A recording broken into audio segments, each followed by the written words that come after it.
আসুন দেখুন শুনুন। রাজ্যের একটি কেন্দ্র থেকে নিখোঁজ এক বিধায়ক। বিধায়ককে আজ পর্যন্ত দেখেনি জনসাধারণ। মুখ কলা আছে না বগা আছে দেখাই নাই, বুঢ়াই হৈছে না সৰুৱে আছে না ডাঙৰ হৈছে সেইবিলাক দেখাই নাই চেহেৰাই দেখা নাই, দেখাই নাই আজিলৈকে। আজি প্ৰায় ৩-৪ বছৰ ধৰি আমি তেখেতক দেখাই নাই। কিন্তু কে সেই বিধায়ক? রবীন্দ্র নারায়ণ কলিতা।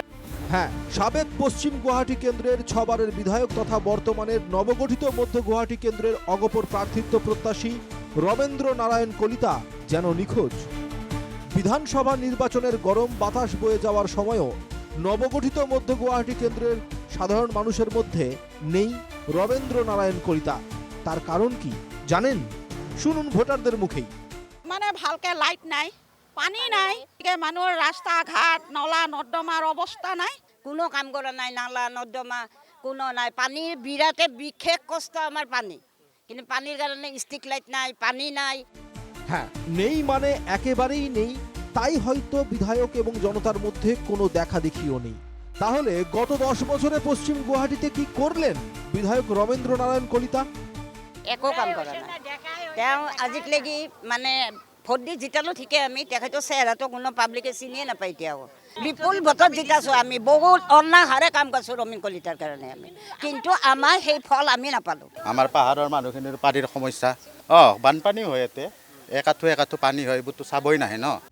কেবল এটাই নয়, বিধায়কের কাছে কোনো সমস্যার সমাধান, প্রকল্পের সুবিধা চাইতে গেলেও বৈষম্য এবং দুর্ব্যবহারের সম্মুখীন হওয়ার অভিযোগ একাংশ মানুষের।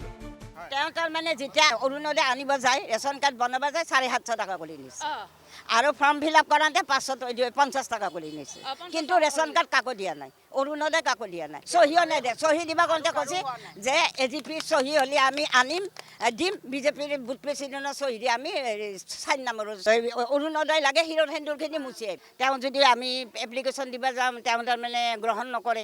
এনেকুৱা ব্যৱহাৰত এই বিধায়ক আমাক নালাগে। বিধায়ক রবীন্দ্র নারায়ণ কলিতার প্রতি মোহভঙ্গ হওয়ায় এই ভোটাররা এখন নবগঠিত মধ্য গুয়াহাটি কেন্দ্রে চাইছেন অগপর বিকল্প হিসাবে বিজেপিকে। তেখেতক বিচৰা নাই, তেখেতৰ যে বৰ্তমান কাৰ্যকালত সেনেকুৱা আমি একো উন্নয়ন দেখা নাই বৰ্তমান সেইটো। আৰু আমাৰ ৰাস্তা ঘাটবিলাক কেনেকুৱা বেয়া হৈ আছে, তেখেতে এবাৰ চাবও নাহে।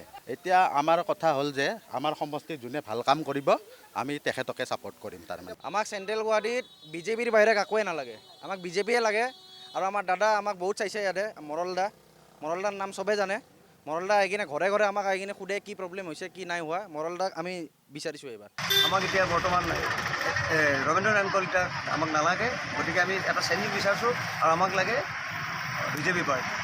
আমাক ৰবীন্দ্ৰ নাৰায়ণ কলিতা নালাগে, হাত জোৰ কৰি ক'লোঁ আমাক ৰবীন্দ্ৰ নাৰায়ণ কলিতা আৰু নালাগে, আমাক লাগে বিজেপি, নতুন এটা লাগে থাকে, যিকোনো পাৰ্টি এটা দিয়ক।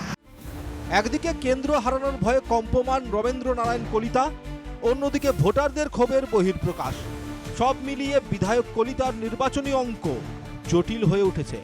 ফলে চরম বিপর্যয়ের মধ্যে অগপ বিধায়ক পাল্টে ফেলেছেন নিজের ফেসবুক প্রোফাইল। বিজেপির গলবস্ত্র নিয়ে মুখ্যমন্ত্রীর সঙ্গে থাকা ছবি ফেসবুকে সাঁটিয়ে দিয়েছেন বিধায়ক কলিতা। ঘটনাটিকে ইঙ্গিতবাহী বলেই মনে করছেন বিশ্লেষকরা। Bureau report, NKTV Bangla.